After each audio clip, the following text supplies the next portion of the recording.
Of course, you have your Arnold Schwarzenegger. Everybody needs to have their Arnold. You gotta have your Christopher Walken. Right after The Dark Knight came out, everyone wanted to hear the Joker. I had to get that one down. Mm-hmm. All the creepy elements of him. Gollum from Lord of the Rings was another big one. Amazing, yes. So yes. me like the precious. No precious. This week on Influence, it's a conversation that's definitely going to make an impression on you.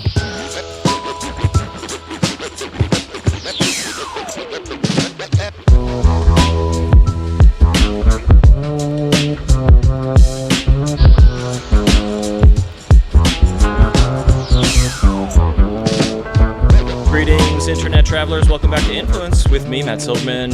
Thanks for hanging out another week here. It's been a little while if you're a regular on the feed, and I'm glad to be back. And today we're going to have fun. It's the show about internet communities and creativity. And we talk about some serious topics. We talk about some heavy stuff. We talk about some silly stuff. And today I am thrilled that this entire hour that you're going to spend here with us is going to be lots of fun because I have with me the man of 1,000 voices. It's Brian Hull. Hello. Hello. How you doing? Doing good. How are you? I am great. I've known your work and been a fan of your work for so many years now, but for anyone who is not initiated, and we're going to play clips of Brian's work in a moment, I always ask my guests, if you meet a regular person who's not deep into YouTube or deep into fandom, if you're just at a coffee shop and someone says, "Oh, hey, what do you do for a living?" What do you say? How do you explain it these days? I normally start off with saying I'm a voice actor and an online content creator. And usually people are so enamored by the voice acting part, they don't ask about the content creator part. Okay. So voice actor, and then they say, "Oh," do they say, "Oh, what have you been in that I would know?" Is that yes. Is that what people ask? Okay. Yep. So we'll talk about your career in a moment, but how does that conversation typically go? Well, normally after that, I jump into, have you guys ever heard of Hotel Transylvania? And I usually get yeses or nos. And then if they say yes, I'll hold up my hand and go like, "Hi, I'm Dracula." And then I have to quickly say, only for the fourth movie, not 1, 2, and 3. I have many questions about okay, right, certain people are doing certain voices and then they hire other people to do the video games and the spin-off shows and whatever. So we'll talk about that in a moment. But take us back.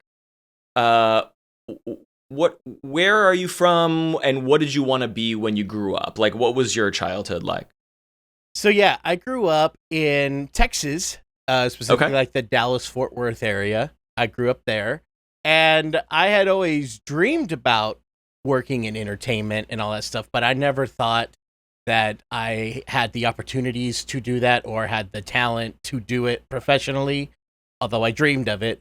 So my plan actually was to go work as a music minister at a church. I thought that was going to be my plan. Because you are a musician. We'll cover that in a little bit. Okay, so you were involved in music at a church, and then you were sort of this could be a path for me. Yeah. Locally. I sang on our praise team all the time, and I was going to school for music, and I felt like I really clicked there. So it's all right, if I can't do this professionally, I at least get to do something, within the realm of entertainment, being in music. So, that works. And then did you go, so you were studying music, was that in college or high school, college, That was, I started doing music in middle school and stuck with it all through college. Right. Piano, but what else? What other instruments? Well, vocal was my main instrument, was my voice. Not really too many other instruments. Weirdly enough, I could play the didgeridoo. Nice. Great. Oh, I gotta love that didgeridoo. You got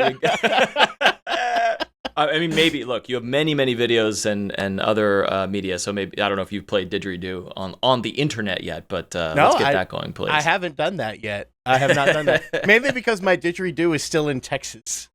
Oh, okay, yeah. You gotta bring it to California where you are now. We were talking before we began rolling. And so that's your sort of schooling and childhood, but perhaps more importantly, what are you watching? What kind of entertainment and media and cartoons were you enjoying back then? Oh, it was all the cartoons. I loved everything. But, of course, Disney was, like, at the heart and soul of, like, everything that I watched. Pixar, Disney, all that stuff. That's why behind my head, there's just a whole shelf just full of Love Disney. But yeah, that was definitely my favorite stuff. But, of course, I was also into what DreamWorks was doing, what Blue Sky was doing. Even on top of that, just has nothing to do with my main career, but I was also obsessed with Animal Planet. So I was always watching all the animal shows. which have narratives and narrators. There's a flow to those that would appeal to a future voice actor, I imagine. Oh yeah, especially when they started getting David Attenborough onto everything. Yeah, exactly. So then I learned how to do the David Attenborough. Oh, this is good to know, because every so often I'm like, oh, I would love to make a parody documentary, like about my kids in their natural habitat, or about, and so I will be calling you to hire you for the day, because you could look, and I have many questions about the voice acting community, but you can go on Fiverr and try to find people like this. But of course, I would love to work with you in the future. So David Attenborough, check. But this is connecting to my next question, which is like, okay, you're a kid, maybe you're, 6th grade, 7th grade, middle school, or earlier. You tell me. Where do you figure out that you can mimic the voices that you're hearing in media? So I discovered pretty early on that when I watched a movie enough times, I could basically hear the entire movie in my head. Mm-hmm. So, like, I was doing something boring I didn't want to do. I don't know, my parents dragged me to the mall, or I had to play a lot of sports growing up. I didn't want to, but that was part of the rules in the household. Like, you got to play a sport every year. So I remember being in the outfield in baseball and just playing The Lion King in my head over and over. And this is like every line of dialogue, like the entire script? I have at least a dozen movies memorized word for word. And is this because you have watched them so many times, and or because you have some sort of granular, it's not photographic memory, but it's some... Yeah, it's definitely not photographic. Okay. But a retention mechanism that normal people do not have. I assume so. I mean, I don't know what's going on in most people's I don't have it. I've watched a couple movies a lot of time. Hey, I can do Spaceballs. My friend and I can recite most of the lines of Spaceballs. That's about it. Oh, no, I hear that. I feel like I've lost this power as I've gotten older, but of like course. anything I memorized in my childhood is still there and will never leave. I love it. Yes. Yeah. Yes, we all can relate to that. So, okay, so you've got the movies running in your head, but when do the lines start coming out of your mouth, and you're forming these impressions? Well, it all started, I was, first of all, I thought doing impressions was a normal adult thing to do. Okay. Because, I grew up watching Robin Williams and Joey Gladstone on Full House and all these other guys. And I was just like, oh, this is a normal thing. Just all the adults in my life don't doom around me because, they're not having fun. So I'm watching an episode of Full House, and then I remember the episode specifically. It's when Joey runs in, like Comet, their dog the dog they have is about to give birth, and I think that's where they get Comet. And Joey runs in going, guys, you won't believe what just happened. Like, what? She had the puppies? No. She sat up and said, where's my water? Like Scooby-Doo. And Great. I sat there in that moment going, I wonder if I could do that. And I just popped out, where's my water? So Scooby and Joey from Full House this is a distinct entry point for you. That was my gateway. Yeah, that was my way into the voices. And then I did Scooby-Doo for my friends the next day at school, thinking it was kind of normal, me going like, hey, look, I learned my first voice. And you would have thought they saw a ghost or heard a ghost. They all turned around and was like, what did you just do? And just to put you in the context of your peer group and such, sorry to age you, but I think we're roughly the same age. Like, how old are you at this moment? I'm 34.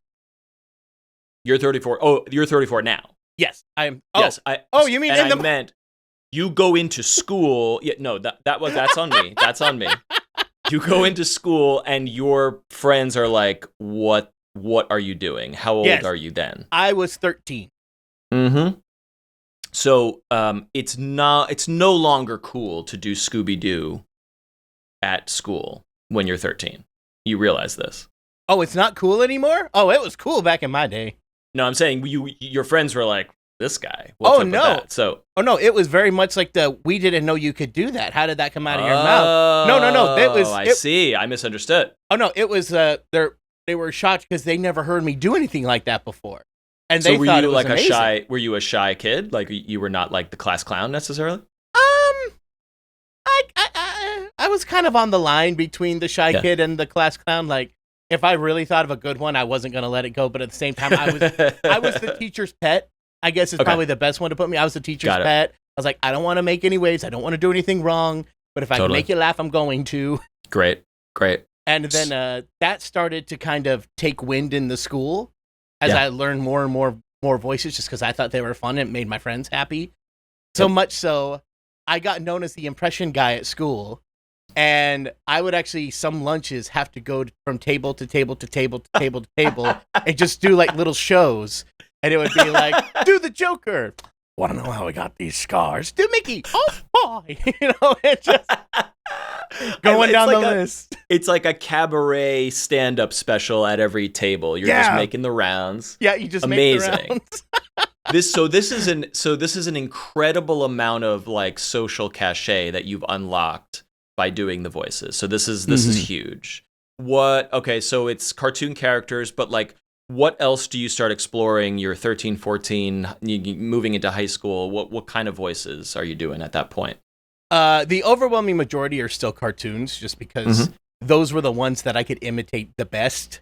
You know, I had a couple of celebrities when I needed to, like, of course you have your Arnold Schwarzenegger. Everybody needs to have their Arnold. And, you gotta have your Christopher Walken.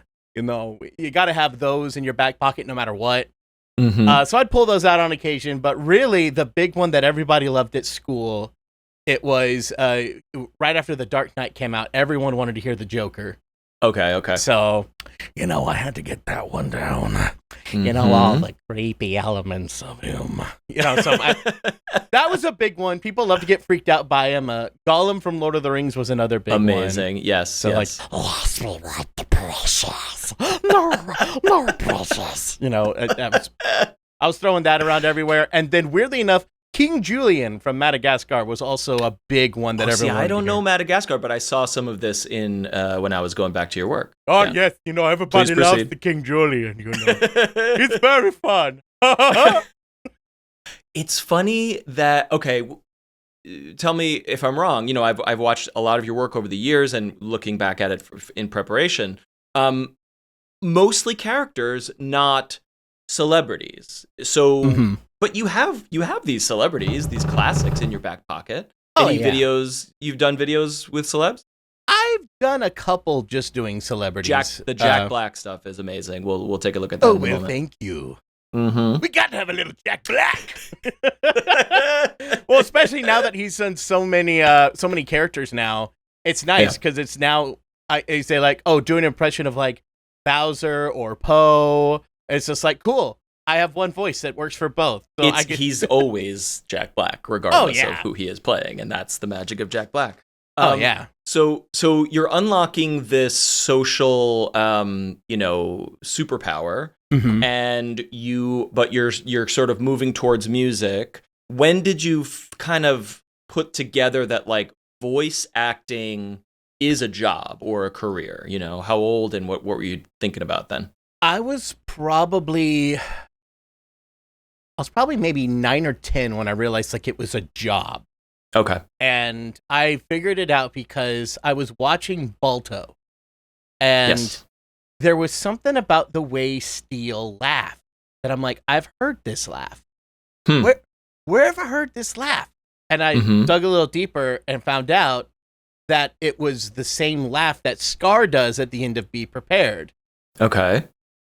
Who Jim Cummings sang the song for Be Prepared, where Jeremy Irons couldn't. I see, right, because back in the day, for the younger folks listening, they almost always split the spoken actor with the singer for the Disney classics, right? Right. Well, even in The Lion King, that's an interesting case because Jeremy Irons did sing part of Be Prepared. Oh, and then interesting. So it's two people singing the song throughout the whole thing. Yeah. And they're mixed. And so when they have to go to the high parts, they go to the singer's track. But when they do the more speaky parts, they're leaning on Ians. Yeah. That's super interesting. I did not know that. Okay. Yeah. So like anytime you hear the words "be prepared" in the song, that's always Jim Cummings. But like the intro bits and the quieter bits are all Jeremy Irons. So it's two people throughout the whole song. Okay. So that last laugh was Jim Cummings, and it's the same laugh he does for Steele and Balto.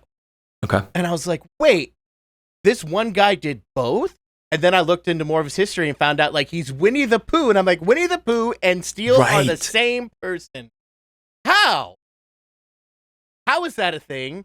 And it opened up my eyes to just all the different voice actors around me who like 30 of the characters who I did voices for, or I didn't do any voices yet, but like all 30 of the characters that I loved were done by like 4 people. Yeah, totally. Right. I thank you. I love that story. That's such a great moment. I was a grown up, but it reminded me of when I realized that Charles Martinet, who does Super Mario, is also he does many voices, but he does the voice of Parthenax, the dragon from Skyrim. I don't know if you're a video game enjoyer, but this you can't see. I have a whole video thing right up. Amazing. Yeah. Okay. Amazing. On the full resolution video, everyone will be able to see that. But this deep, gravelly, ancient dragon, which is I'm not going to do what you can do, but it's like, and then it's like, the same dude, and I'm like, what? And so, but you're having that awakening at 9 or 10. Yeah. So I was like, that's a job that people can do. Yes. That's amazing. That's the best job in the world.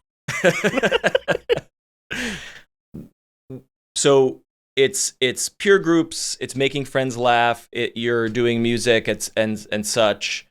When does the internet and YouTube factor in for you?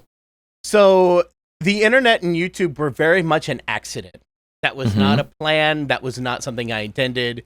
I started a YouTube channel just because at the time, I was making videos and stuff for my school, my church, for other things like that.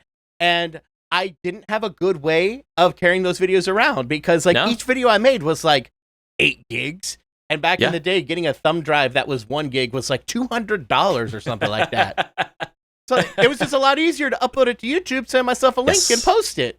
Correct. And it also started because, I had friends that would call me at all hours of the night, like, hey, I've got this friend over to Scooby-Doo. I'm like, it is midnight. I'm asleep. No. So I started making videos to be like, here, show them these so I can sleep. That's how it started. A way to asynchronously just send people the work, which that's what YouTube is for. That's what the internet is. So the channel that you started to like dump big video files onto, is that the channel that exists today, or is that a different thing? Oh, it's the same. It literally is the same one. Channel, just your name. If you look back at the oldest videos on my channel, you will find some of the stuff that I made for my church, for all that stuff, and like the early videos of me just doing stuff in my living room and not my living room, like my bedroom in high school, just because I wanted to sleep. All right, we're going to talk about, I don't know what we want to call it, the more formal work that Brian has done since those bedroom videos in a moment. But I want to play some clips of the stuff that I love. Here is Brian Hull's YouTube channel. Oh, hello there. I'm here to audition for, I'm not quite sure. Hi, my name is SpongeBob, and I'll be reading for the role of Plankton. Welcome to tech support! My name is Jack. Let me help crack the code and bring your mental sanity back. Yeah! Nothing can stop us now. I'll tell you how. We're gonna make it happen. Oh, Mickey. Oh, that's so sweet. Oh, gosh. This here is Maxie's Playhouse. It still has that there, what's that feller's name? Powerline. Wait a minute, there's no kid. There's no kid here to scare. There's no kid to scare. Mike, let's just check the schedule. Imaginary menagerie. Imagine an imaginary menagerie. Manger managing an imaginary Hello there. May the 4th be with you. May the 4th be with you. Yes, just as the Force guides all of us on our journeys. Something that said in Korean. Gonna be golden. I don't know how to read this. We're gonna get this router replugged and get this printer working. Nothing really matters. Anyone can see. Nothing really matters. Nothing really matters but me. So, when you're done listening to this, folks, or watching this, I treat you to more of Brian's work on his YouTube channel. We'll talk about that in a minute. But I feel like you and a couple others were at the early phase, the beginning of voice actors, professional or amateur, getting onto YouTube and saying, look at this character, and those sort of montages becoming viral or covered in media. So do you agree with that, or were you sort of looking at others doing that work at the same time? I mean, I guess I kind of fell into the first group. There was only the first wave of it. Yeah, there were only two other people that I can think of that were doing this before me. Okay. And that was Brizzy Voices and Brock Baker. Those were the Love only Brizzy. I don't know Brock Baker. Yeah, they're the only two that I was aware of that were doing that before I started. Yeah. So, yeah, I guess I was in that early wave because they were only doing it a year or two before I started. Right. So you're in that first group, and so what did you you have the channel, and were those videos that you're like, oh, here's Scooby for the friends, leave me alone? Were those like were strangers starting to watch those, or were you like making other content? A few people found them, but not very many. I think the most that one video had on it before the big moment was, I think, 7,000, which for not promoting anything and not trying to get people to find me, that's weirdly impressive. So, there was something there that people were finding. But yeah, no, it wasn't till I made the big video did people start finding me. And this is, oh gosh, is this Frozen, or am I thinking of something else? No, it was Frozen. Explain this video. So Frozen was going to be like every other video on my channel. It was going to be just a place where I stored a big video that I needed to share. I had no qualm, no ideas that people were going to see this at all. It very much was. I found a contest. I found a contest online. Okay. That was sing your own cover of Let It Go. You could win a gift card to the Disney store. I wanted the gift card. That's all I wanted. That's all I wanted was the gift card, because I was a broke college student and I wanted to buy Frozen on Blu-ray. That's what I wanted to do. Amazing. And I was going to make it private. I wasn't even going to make it public and just send it to him, but that was one of the rules. It had to be public. Wow. And then like that day I upload it to the competition. All my friends find it and start sharing it relentlessly on Facebook and everywhere else. Can you please? I am such a fool. I did not cue that up as part of this montage because this is your most popular video. But can you explain the premise of it to listeners? Yeah. So I sang "Let It Go" from Frozen as 21 different Disney and Pixar characters. Right. And this is at the time when Frozen Mania, it's the biggest thing in the universe, especially if you have a young child, as we certainly did at this time. Oh yeah, and I thought that the Let It Go hype had died down because we'd already had like 7 or 8 or more than that, like really popular covers of Let It Go that had already gone viral. So I was like, okay, this was after it came out on Blu-ray, but it was still within like a year of it coming out. And I posted that, trying to win a gift card. Funny thing is, I was late on the deadline for the gift card, so I never got it. But instead, I got a career. So I can't really complain. It's a public video, and then how quickly does it catch fire? Oh, almost immediately. Like Wow. that day that I posted it, it became the most viewed video on the channel within a few hours. Yes. Because that was I made one link on my personal Facebook to my friends and family, just going like, hey, I made this. I don't know if it's very good. Just I'm trying to submit it to a competition. If y'all think it's bad, tell me. I will take it down. And they didn't tell me they were going to do this, but my friends and family on Facebook shared it 400 times on day one. Whoa. On day one. Okay. And then their friends shared it with their friends and so on until eventually day 5, we've already reached over 5 million views on the video. Shout out to friends and family, number 1. Yeah. Thank you. Number 2, this is very interesting to me. YouTube algorithms were a thing at this time, but they were not as potent and critical as they are today. Mm-hmm. So I am curious if you have any inkling or perception of like, okay, you have a lot of actual human beings clicking in and out, coming in from other platforms, sharing, liking, whatever. That must trigger some algorithmic discovery so that other people are seeing it and sharing it.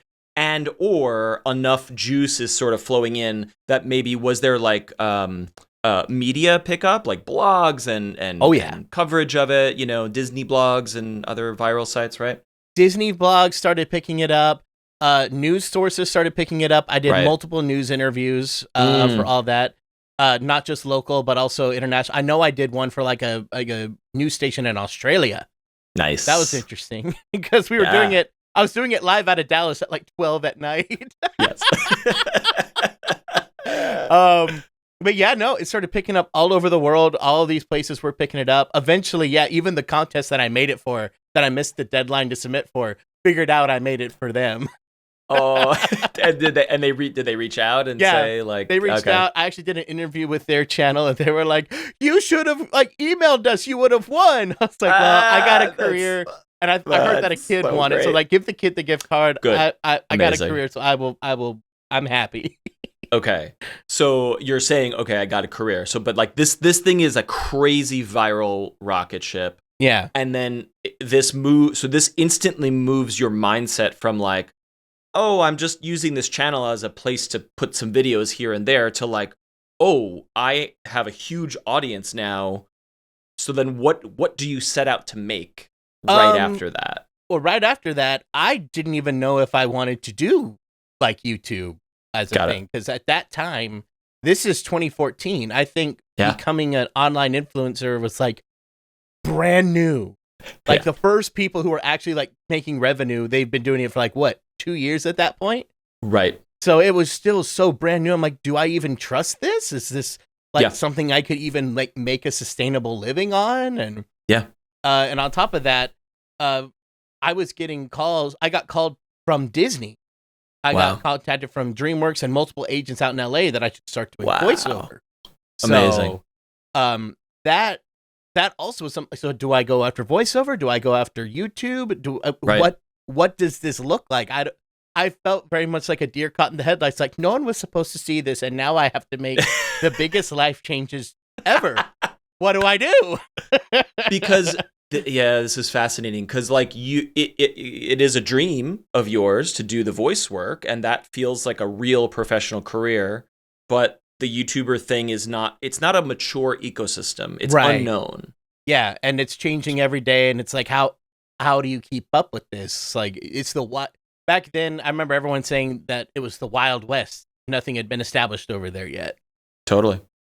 So what do you decide to do and what happens next? What I eventually do is I had a meeting with Disney and I had met with some voiceover representation out in LA, and I decided I was going to try to pursue that. So I moved out to California. Wow. Okay, so you were still in Texas at the time that you moved your whole life. Amazing. I moved my whole life for that, to give it a shot, because I'm like, I would kick myself for the rest of my life if Disney themselves are like, you know what, you caught our eye with your voiceover, and I never even attempted to be a voice actor. I would have never forgiven myself. Absolutely. So I took a chance because everyone said if you want to make it in this business, you got to live in LA. So I moved, and I decided, you know what? I'm going to get a part-time job just to like help pay the bills and everything. I'm also finishing school online, but then I'm also going to try to start making videos to see if, hey, during slow times, I don't know how voiceover is going to look. Totally. Let's see what happens here. Because I have an audience, let's try it. And then I kind of just decided to do both and then just started going after whatever was making the most sense in the moment. Great. When you start to make the videos, is there a path toward, paying the rent there, or was it more just like to show the work? Is it a big public resume for you, or both?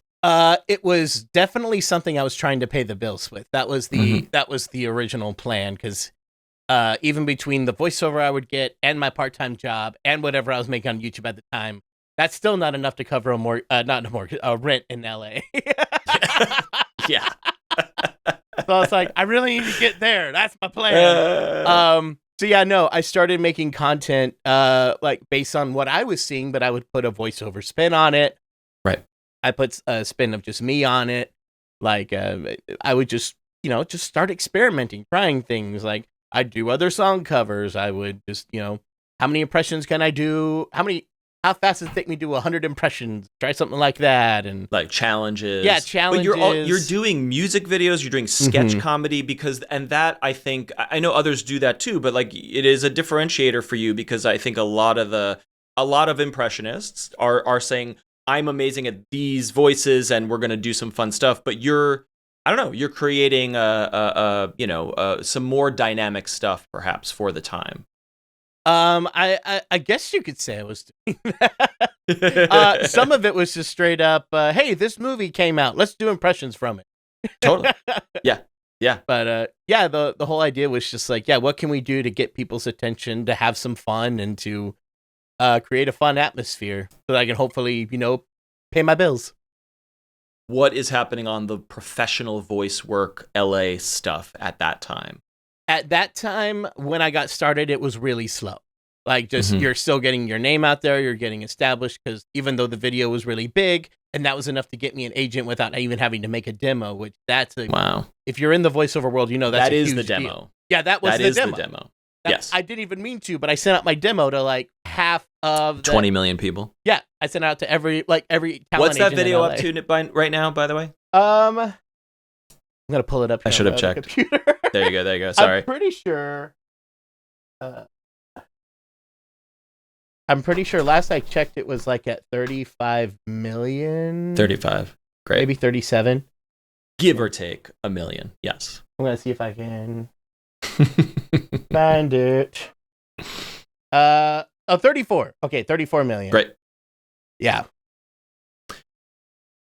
What are your you must be constantly developing new voices and impressions. What are the ones that are easy and fun, easy breezy, and what are the ones that were challenging for you? The easy breezy ones are when it's a voice actor creating a new voice for a character. Those are the ones that I latch onto, have a lot of fun with. But it's unfortunately the big trend now, which is let's just get a celebrity come in and have them do their voice. I see. That's where I really struggle. I've gotten better at it over the years, but it's still really a challenge to like sound exactly like Dwayne Johnson, because it's like, how much, like when you really think about Dwayne Johnson's voice in a vacuum, like if you couldn't see his face, you just listen to him, you're like, I can kind of make it up, but for the most part, it's kind of a normal voice, Right. Like there's not, like when you do Tigger, there's, a lisp, you get this special rhythm. When you get that kind of stuff that's very big and exaggerated, it's easy to latch onto all of those elements and to roll with them. When you're doing celebrity voices, not so much, at least for some of them. Some of them are very recognizable, like we did, earlier, Arnold Schwarzenegger. You've got the accent, you've got that's a character. Yeah, that's a character voice. And you're making, this makes perfect sense, and I find it really fascinating. And there are no, to your point, there are no impressionists on SNL, for example, that do Dwayne "The Rock" Johnson, because it's just a guy's voice. There's nothing about it. But there are impressionists who do presidents and Arnold and whatever, because most of them have weird affects, I guess. Yeah, they're very recognizable voices. Recognizable. Yeah, Yes. like there's something really tangible that you can latch on to. Whereas, like, for instance, every time I try to do something from Zootopia, people are like, "Oh, go up and talk to like Nick Wilde as Jason Bateman." Like, but yeah, if you don't know my regular voice and I start coming up to you talking like Jason Bateman, you may just think that's my voice. That's a guy, right? I've heard I think specifically Dana Carvey talk about hooks, where you're trying to access us, like you said earlier, like a rhythm or a phrase that is an entry point for the voice. So maybe could you explain that process, or if you have any examples handy for that? Oh yeah, there's a bunch of characters that I have hooks for. Yeah, it's very much something that puts you into the mindset of the character. It puts your voice in the right place, and it's kind of like a reset. So it's like, if you do a voice for a while, you can kind of get out of it if you're not careful. So then you can do this and you reset. Okay. I have that with Stitch. That's a big one that I do, is if you ever listen to my Stitch, I almost always start it with a, He says, that's his yes in his alien language. Okay. So I always start with like a, that's a Stitch. Oh, look at like a Krista. Even here, I threw another one in there, just like really keep it there. Yep. And a funny thing is, I also have to do it sometimes with Dracula, even though now I've done him professionally, is I don't say blah, blah, blah. So, I do that, and then I'm ready to go. It's like that exasperated, like, yeah. Specifically the way Sandler did it in the second movie, and he just like sinks. It's embedded in my brain, so I always hear, I don't say blah, blah, blah. Speaking of, celebrities who are doing the voices, then you're mimicking their versions of the voices. Not even celebrities, professional voice actors. Yeah. Have you met or have people reached out to you that you are, you're doing them, and they come back and say, "Hey, you did me. That was so cool." Like, who have you met over the years? I've met a few. Yeah. Like I've met Bill Farmer, who does the voice of Goofy, and he'd seen my work ahead of time, and he was very complimentary. And sorry for my ignorance. Is he the original Goofy? No. So that's a long time ago. Yeah, the original Goofy was Pinto Clovig, and he did him all the way back in 1932. Yes, I think that's when Goofy came around. Still no longer with us, I presume, or no longer working. Yeah, right. And so Bill Farmer took over Goofy. I want to say it was the 80s. And he's been doing Goofy ever since the mid-'80s. He's our generation's Goofy when we were kids, obviously. Okay. Yeah, so like Goofy movie, Goof Troop, everything from then till now, and everything, and a few things before that. That's Goofy. So I'm doing specifically the Bill Farmer Goofy. Pinto Clovig's is a little, it's a little less defined. And a little, but when Bill Farmer took it over, he added a lot of like, gosh, he added a lot of finesse to it. It's so funny. As a kid, it's just Goofy. But now, as I'm listening to your impression and was looking back at your work, Goofy is a backwater, farmer, or whatever, and that is, it's a very distinct cultural American character, right? Yeah, absolutely. And also, it's crazy when you think about how many people behind the scenes have taken over certain characters. Totally. Like Mickey, I think we're on Mickey number 5 right now, and how few people know, or especially how many people know that Walt Disney was the first Mickey. Right. Yeah, and so here, like, Walt's Mickey versus like Wayne Alwyn's Mickey was the Mickey I grew up with. Okay. To now we have Brett Iwan and Chris Stamatopoulos if it's the new Mickey cartoons. It's the first time we've ever had 2 Mickey simultaneously. So interesting. They're overlapping. Okay, very interesting. Because Brett Iwan does Mickey for almost everything Disney related except for the cartoons. Like that very specific. I call them the Paul Ruddish cartoons because he's the guy who made them. But like the the one that like Mickey's Runaway Railway is based on, that specific design of Mickey. Yeah, and the newer ones, if I think I know what you're talking about, they have a retro feel. They feel like more like a throwback. I love that style. It's beautiful. I haven't really watched any of it, but it looks cool. Yeah, so that's actually a different Mickey. That one's Chris Stamatopoulos doing that Mickey.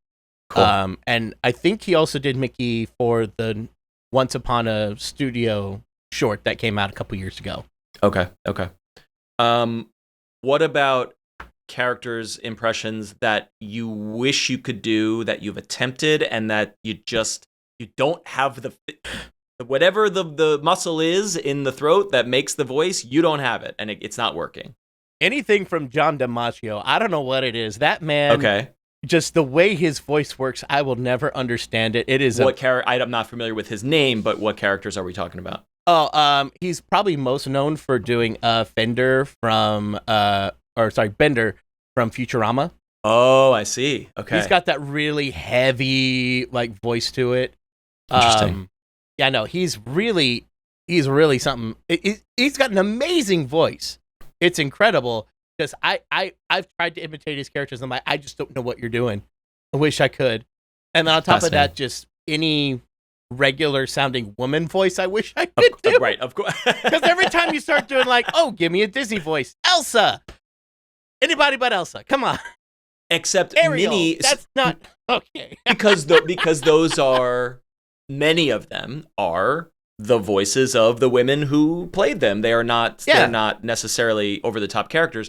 But Minnie Mouse, your Minnie Mouse sounds perfect to my ear. Oh, was Minnie Mouse voiced by a man in the earliest days?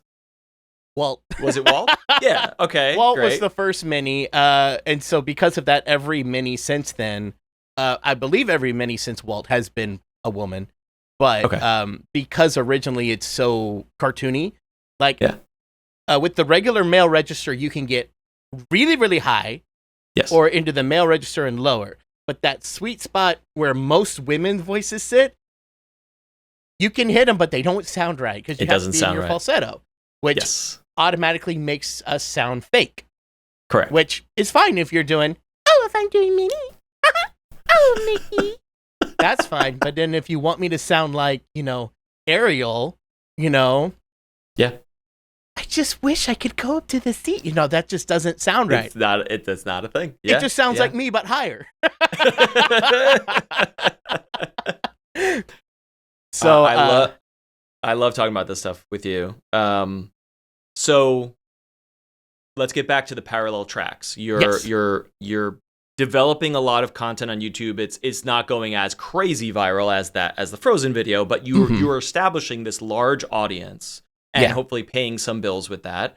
And the professional voice work was slow, but perhaps has picked up since then. So what gigs? I outside looking in, I often hear of the classic example, Tom Hanks does Woody from Toy Story, but his brother does all the video games and TV spin-offs and whatever. And on this show, we interviewed, is it Matt? It's Matt Sloan, who did Chad Vader, supermarket assistant manager, one of the earliest viral sketch videos. And his Darth Vader is killer. And he then got hired later to do Darth Vader for video games, and I think there was an upcoming Disney Plus show that he did Vader. So anyway, I imagine, like you said with Hotel Transylvania, you're doing some of that work. So give us a list of some filmography here.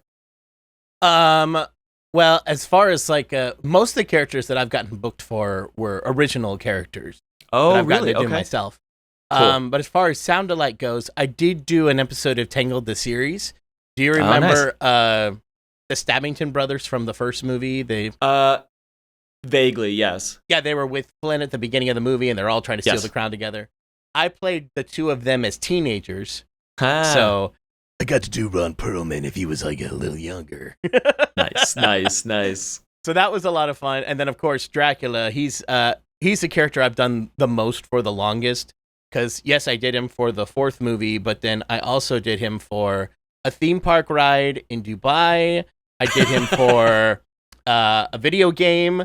I did him for a short film. Nice. And yeah, so I've had a lot of time with Drac. And even before that, I did some sound-alike for Sandler behind the scenes while he was still voicing the role. Oh, cool. So, there was a short film, Puppy. I did all of the vocals before Sandler was brought in to do them. Fascinating. So I was what you call the temp voice. You get a temporary voice just so that the executives and everybody can watch and be like, okay, we know what you're doing. You go into animation now. And then they would go get like the final actors and everything. And your temp voice track is mapped onto storyboards, or are animators like doing lip sync? Okay. It's all mapped out to a storyboard, and then that's when they would normally bring in the final talent, and then the animators would work with the final performance. They work with that. Okay. Yeah. Have you ever connected with Sandler or not yet? As of now, I have never spoken to him. I would love to at least say hi and hope he's enjoying the performance. he is listening to this show, so I'll tell him you said hi. No, just kidding. So I would like to talk to him at some point, and if he has anything he'd like to say about how the character is done, hopefully I can improve on. I'd welcome it.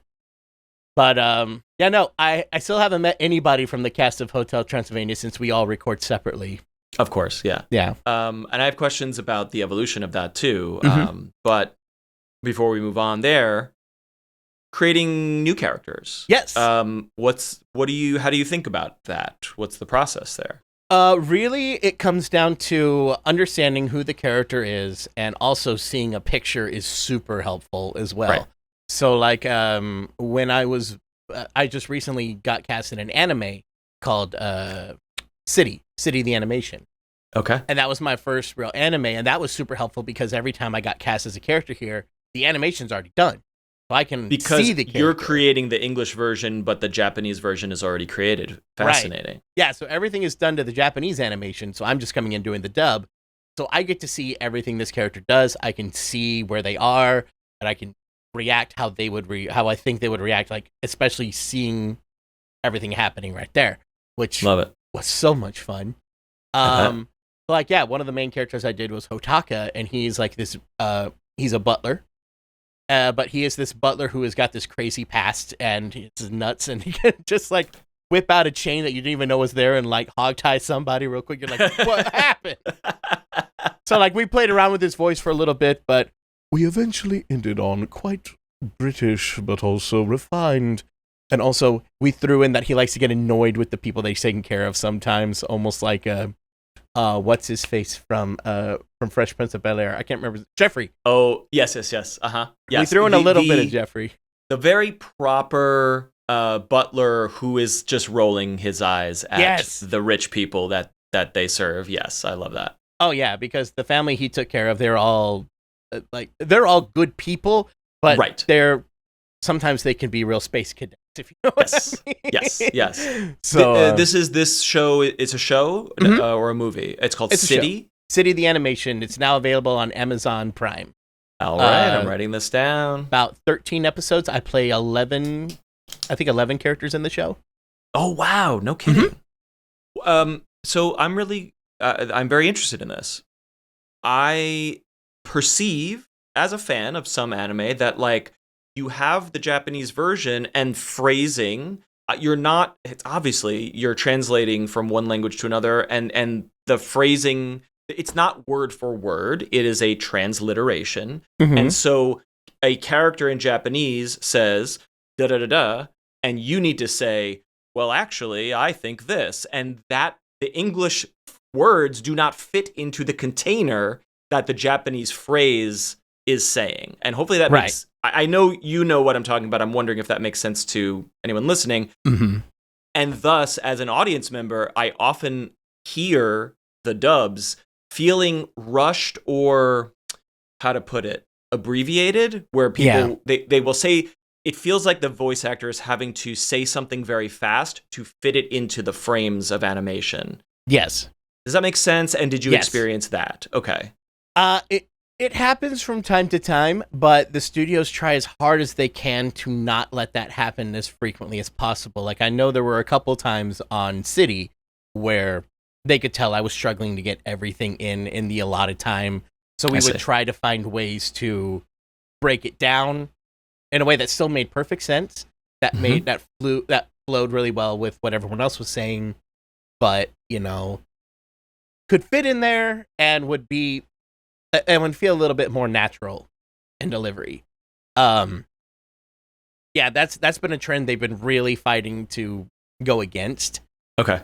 So it is something that they're actively working on. Yeah. To get better at. Which it requires very good sort of directorial collaboration and transliteration collaboration of like, we want to do this and the actor is great at saying this, but we need an expert to say, does this make sense in the scene? What's happening here? Are you watching the scene while you speak or? Yes. Okay. Yeah. So what they'll normally do is they will have a screen in there with us and they know exactly where they want it to start and where they want it to stop. And they'll actually mute the entire thing. And they'll even have like a countdown for us as it's playing, like 3, 2, 1, say it, in there. Yeah. And so they would do that for every scene, unless it was something like off screen where it's like you can't see the character, but they're just saying it. And those are the most fun because then you feel a lot more free. Yeah, that makes sense.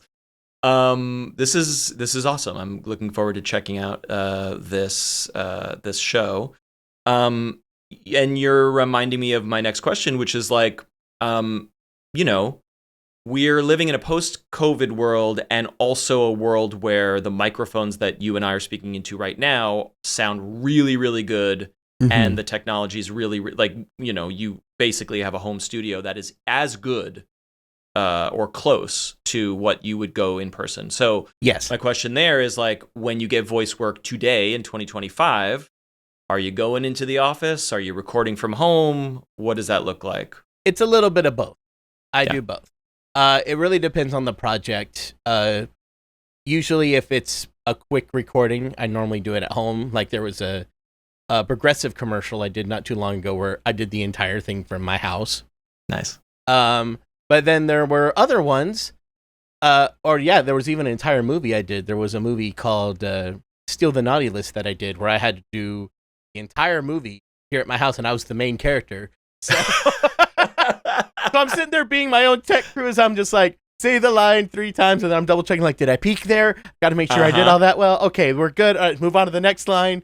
I think I had like 120 lines in the whole movie, so I was like having to really monitor it. Totally. And then so you send it in, and then director producers are coming back to you saying like, "Oh, this is great, but technical issue here, whatever." Like you're going back and fixing. Yeah, hopefully it's none of the technical issues, but sometimes they're like, "Yeah, we want a different delivery here. We want that there." Most of the time, I can actually like do it live with the directors and producers and everybody. So then that way we can get the performance they want there. Which I do sometimes. There's a show I do, Mech West. I record audio for them, and that's always done here at my house too. But then, yeah, like anything I did for Transylvania, I was in person. Right. So like even doing the film, the movie was, we were working on it during the worst parts of COVID. Right. So they actually like sent COVID tests to my house. And when I say COVID, I don't mean like just one I did myself. They sent a nurse to my house to like swab and figured and get it all done as close to recording as possible. Wow. So then I would go in and they had these huge recording booths like at Sony that the director could be like 15 feet away from me. And so I could take my mask off and do all the stuff. And we were still in compliance with everything. And everyone else was on via like Zoom chat. In a interesting way, your line of work was sort of COVID proof because hey, 2 actors in a scene talking at each other in the face is going to be a problem, but you guys in a booth is doable. Yeah, animation was the one branch of entertainment that was able to continue during COVID. Right. Also just because all the animators could animate from home as long as they had the software and the studios had the money to make sure they had it on all their computers. So although it slowed down a little bit, animation was the only division that never stopped. Right. And then a lot Disney and Co. and other studios released these wonderful movies to streaming, and we all enjoyed them, but they did not make the money that justifies the animation budget, and that became a whole evolution of the industry, which is a conversation for another podcast. Yeah. All right, so getting back to the YouTube world, who is your audience today? Is it folks popping in algorithmically? Obviously, you have diehard fans. Are they comedy nerds? Are they VO animation fandom people? All of the above? Yes. Yes to all. Definitely. I feel like it's all of the above. You get a lot of Disney nerds that love to come in because most of my stuff is very Disney heavy. You get the animation fans. You get voiceover fans. You just get people who are just like, "Whoa, you could do all those voices, man!" You know, who is this guy? Yeah, dude. You just you run the gambit. I especially found this out when I started doing meet and greets in person. Like I thought I knew my audience. I was like, "Oh yeah, I kind of know who all's here." But then I see people from all walks of life who are watching for completely different reasons. I'm like, "Oh, I was not expecting this." So yeah, I have a very wide gambit of people who watch the channel. Is there a specific comment or message or in-person sort of meet and greet comment that you've gotten that you will never forget? And it could, for a lot of folks I talk to, it's a group of, it's a theme, or it could be a specific one. Yeah, there was one I will never forget. I wasn't doing a specific meet and greet. This person just happened to find me out and about while I was actually going to just go watch a movie at a movie theater, and I was walking in, and this person saw me, and she approached me and said that she was really close to ending her life, and then she found my videos, and that somehow gave her the spark to keep going, and I've never forgotten that encounter. And yeah, I was bawling my eyes out later about that. That's powerful. I'm just sitting there going, amazing. How did that happen when I'm just a dude in here doing cartoon voices in my living room? Like, I should be going to therapy. This is what people get sent to therapy for. Smiling, laughing, taking a moment out of your life to enjoy something that is fun is not trivial. It's important. And you make people laugh and smile. So keep doing that. We need you to keep doing that. And speaking of that, not to turn the most amazing story on its head, but like, we are entering a very disturbing time where so much of what you are capable of can be synthetically generated. Yeah. And it makes me really worried and sad, but then also, like, I am a technology oriented person, so the creative potential of some of these things is interesting to me. Yeah. But the ethics are still muddy, and I can only imagine in your professional world people are freaking out and worried. And so what's going on in your circles, and how are you feeling about some of this? Well, yeah, I kind of float in two circles, being the VO and the YouTube circles. Right. With the VO ones, we're nervous, but we're less nervous now because of everything that all the strikes were about. Right. Because now we finally got into writing. It's like, you can't just replace everybody with AI. I read the first contract, and I'm like, they were trying to do what? Yeah. They wanted to take away like every single background actor and just make all background actors AI. And I'm like, no, that's an entire, like, that's how people get into the industry. Like, come on, no. So thank goodness that got killed, and there's a lot of protections put into place. That's why those strikes were so important. And there was an even bigger strike that went on that most people didn't know about, at least on the voiceover side. That was for video games. That lasted almost a year. I'm aware of it. Yeah. Oh yeah, you knew about it. So it sounds like most people, or you, are satisfied with the SAG strike outcome. Are you satisfied with the video game stuff? For the most part. Like, there's a few things I wasn't thrilled with, but I feel like there's more protections than we had before. So I'm like, I'll take what I can get in that regard. Like, I'm not opposed to using AI ever for anything, kind of like what you were saying. Like, I think there are some good things about it that could be helpful, but yeah, when it comes to like replacing entire voice actors' careers, I'm not for that. You heard it here. Voice actor says replacing voice actors is bad. Yes, I'll stand by that. But I've heard, like, I've actually gotten approached by a couple of things where people, like, either there was a voice actor who passed away or someone who couldn't do it anymore, but they couldn't find an exact sound alike for what they wanted. They were like, we want to hire a voice actor to come in, give a human performance that can really get the cadence of the character down, and then like put an AI filter over it to make it sound more like the character. I'm like, that I could see. I am more okay with that. I see. Meaning the bones, the close performance of a human, and then. Okay, I've never heard of that, and that's very interesting. Yeah, that stuff. I'm not thrilled about. I'm not like everyone needs to start doing this, but I'm like that. I feel like is a nice compromise. Whereas like if you really want to get a specific sound and no one's matching it, but you still need a human performance. I was like that way. There's still a voice actor who has a job. You know, you can still keep the character alive the way the directors want. So I'm like, that is a way that I'm willing to compromise. But yeah, that kind of stuff, I don't want to say that I'm thrilled with, but I'm like, I can work with that. We can work in that. That's very regard. interesting. You're okay. It's almost like mocap, motion capture, where a human being did the movements so that the character in the video game or the CG looks realistic. But when you watch the movie, it's Gollum, and that's a CG creature or something. But then you look at Andy Serkis's performance, and you just see how much of that was Serkis. Right. Yes. So, and like, yeah, the same thing with this. Is like, I hear these all the time now. All these AI songs, like characters singing these songs with AI, and like half the time, the characters are taken completely out of their range.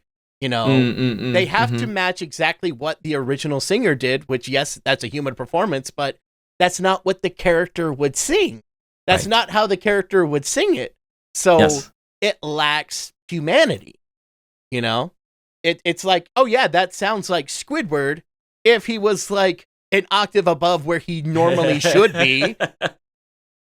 This is another guest on this show who is a musician and music teacher. I asked him a similar question about music, and he had this very optimistic view, which I like, which is that as we enter a world of AI slop that is very flat and boring and not human, audiences will crave the human versions. And I like that, and I want it to be true, but I'm starting to get very sad that most people don't have good taste and or don't care. Close enough is good enough for most people. I'm not saying that declaratively. I'm saying I'm worried about that. And do you have a take on that? That is definitely something that I'm worried about too. I'd like to think, kind of like you, I like to think that sentiment of, you know, people will crave the human stuff. And I can say that on my end, like I have experienced that firsthand with, like I said, there's so many characters sing songs now on YouTube, like what I did, but now it's all AI. I didn't know that existed, but I'm not surprised at all. There's so much of it, so much so that people find my content now for the very first time, and they're dumbfounded, like, wait, this isn't AI? And what sucks so much about that is like, we can say, oh, but you can do the human version, and you'll break, or that people will prefer the human version, but you exploded in an ecosystem that was less algorithmic and less like clickbaity, TikTok-y in that way. And now, if you were to come on the scene with that Frozen video today, it wouldn't have done nearly as well. You would not be able to break through because there's 50 bajillion AI versions of that. That people have already watched, and they're like, yeah, whatever. Yeah, and they don't know it's lost AI. It. Yeah, we have lost the window you came in through is gone forever, and that really upsets me as a content creator. You know? Yeah, it really is. It's so sad that that's where it is now. Because like, yeah, I have people come up saying like, what can I do to break it through? And I'm like, you gotta somehow stand out against the noise, and the noise is now louder than ever, and I don't know how to break through it sometimes myself. That is perfectly said. That's perfectly said. Okay. Well, okay. I think you answered part of this question, and I do have to let you go shortly, but most popular video versus favorite video. Obviously, we know that Frozen was an accident and was never intended to be. So So I assume that's not your personal favorite on the channel. Right. So what is the video that you love the most? Which one is your baby? And did it do well, or is it kind of just sitting in the background, you know? My baby, you actually played a clip of it. I thought so. It was actually Bohemian Rhapsody. It's so good. It's so good. That one was my favorite. I went above and beyond on that one. Like, I actually full on hired a director to come in. The only time I've ever done that. Yes. And he like set everything up, and we like got all these shots. It's so well produced. Like, obviously Brian's voices are the voices and they're always great, but like it looks like the Queen video. Mm-hmm. But Brian is every member of Queen and also doing many cartoon voices. It's amazing. Yeah, that was all the plan, was like, we're going to make this the biggest thing the channel's ever seen. And I was so thrilled with it. When it came out, it actually did not do well. Interesting. It eventually caught up and became a hit. And I think it's sitting at 2 million, maybe 3 million views now. It deserves so much more because it's where did you go to make it? Did you go to a studio, or how did that all work? That was all done in my garage. Yeah. So green screen up in the garage, and then director comes in to just get all the pieces. Yeah. Did you edit it together, or did they? No. The guy who I got to direct it was also a really talented editor.